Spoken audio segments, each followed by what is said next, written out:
Olá, meus amigos. Vanusa Dias aqui para mais uma reflexão do livro O Libertador, que é a versão na linguagem de hoje do livro O Desejado de Todas as Nações. Essa semana, o capítulo que estudamos foi o capítulo 10, que veio com o título A Voz no Deserto.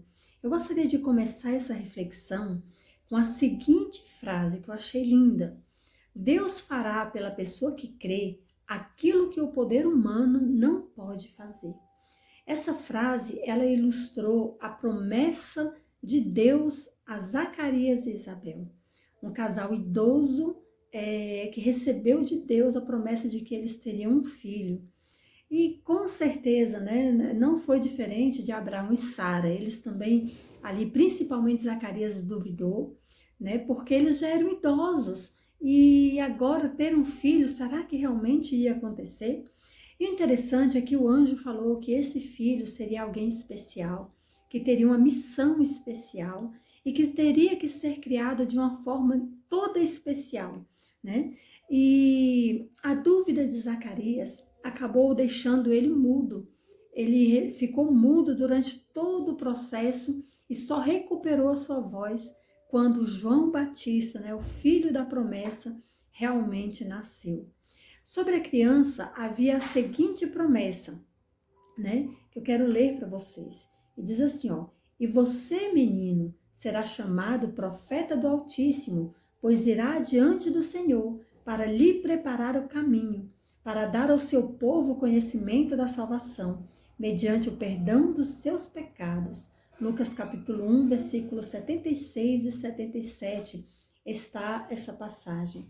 Interessante é que a missão de João Batista na terra era trazer luz, a luz de Deus para as pessoas que viviam em escuridão, né? Convencê-las de sua necessidade de Deus e fazer com que elas entendessem a necessidade de se preparar, porque o Messias estava vindo, né? Estava próximo.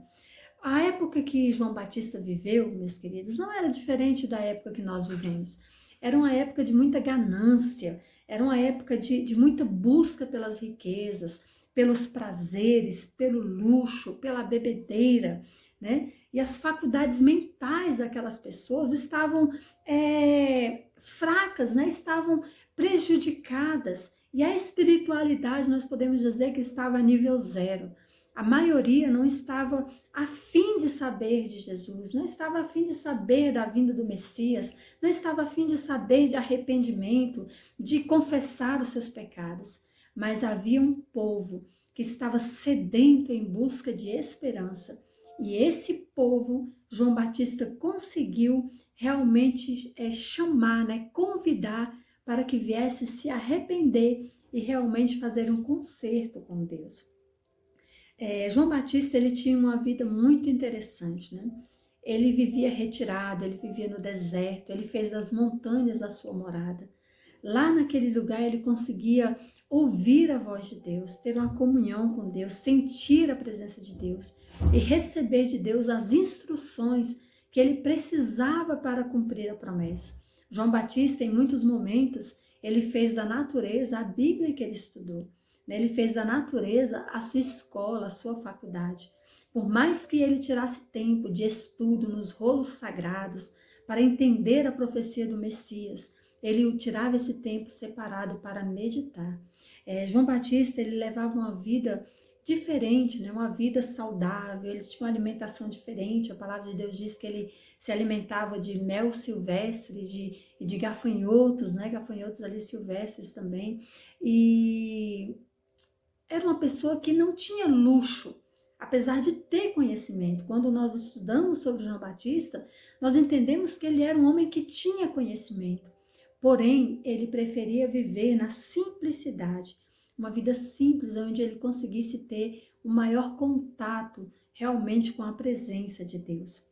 Mas João Batista, ele não era um eremita, né? Aquela pessoa ali separada, que não se envolvia com os outros. Ele se envolvia, ele vinha, ele tinha conhecimento das coisas que aconteciam na cidade, ele sabia da vida que as pessoas levavam, conhecia as suas necessidades e também a dureza, muitas vezes, do seu coração. Ele sabia que nem todos aceitariam, mas que ele tinha que levar a mensagem que foi entregue para ele. Uma mensagem de advertência que dizia assim, ó, arrependam-se, pois o reino dos céus está próximo, né? Arrependam-se dos seus pecados, convertam-se, confessem os seus pecados, porque o reino dos céus está próximo. Essa era a pregação realmente de João Batista.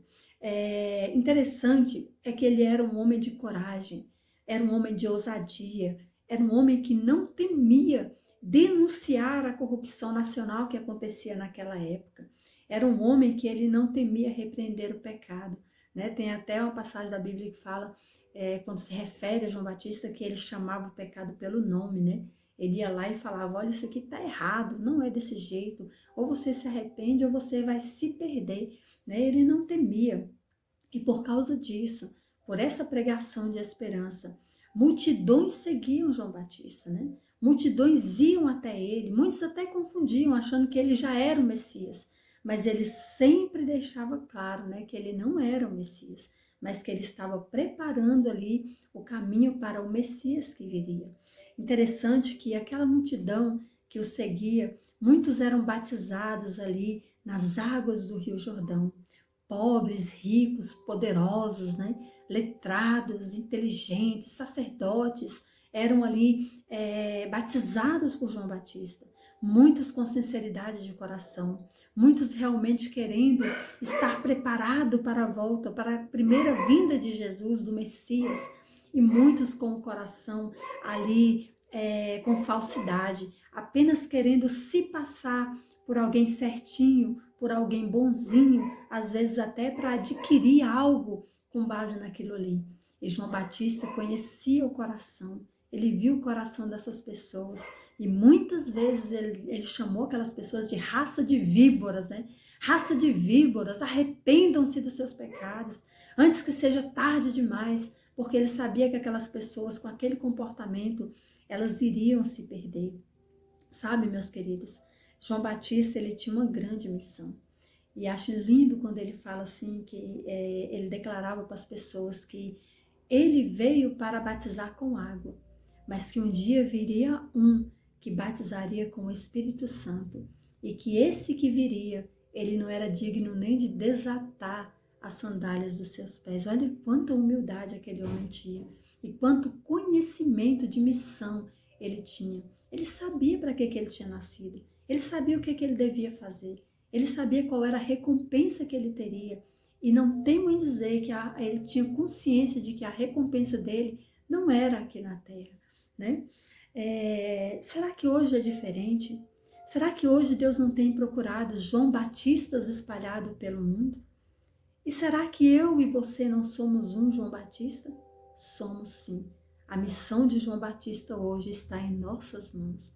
Hoje nós somos responsáveis por levar a mensagem e por preparar o caminho para a segunda volta de Jesus. Você já falou de Jesus hoje para alguém? Você já levou a esperança de Jesus hoje para alguém? Você já viveu um pouquinho dessa missão de João Batista hoje? Será que nós temos alguma coisa semelhante com João Batista além da missão? Deus nos convida a ser um povo diferente, com costumes diferentes, com palavras diferentes, com comportamentos diferentes. Deus nos convida a ter um proceder diferente, né? Até as nossas vestes, Ele nos convida que seja diferente. Nos convida que tenha uma alimentação diferente, mais pura, mais saudável, para que a nossa mente esteja em condições de ouvir a voz de Deus. Você aceita o chamado para ser um João Batista e cumprir a missão nos seus dias? Nos dias de João Batista, ele cumpriu a missão. Quando Jesus veio, já havia pessoas aguardando a primeira vinda de Jesus. Já haviam pessoas ali sedentas, aguardando a vinda de Cristo, sonhando com o céu. E hoje, será que eu tenho feito a minha parte para que tenha pessoas sonhando com a segunda volta de Jesus? É algo a refletir, não é verdade? Meus queridos, fiquem com Deus, tenham todos uma boa noite. Nos vemos no próximo vídeo para mais uma reflexão do livro O Desejado de Todas as Nações na linguagem de hoje. Logo, logo vocês vão ter o áudio também disponível para vocês. Mas até então vou colocar aí o link do livro O Desejado de Todas as Nações para que vocês possam estar acompanhando. Um grande abraço e até a próxima.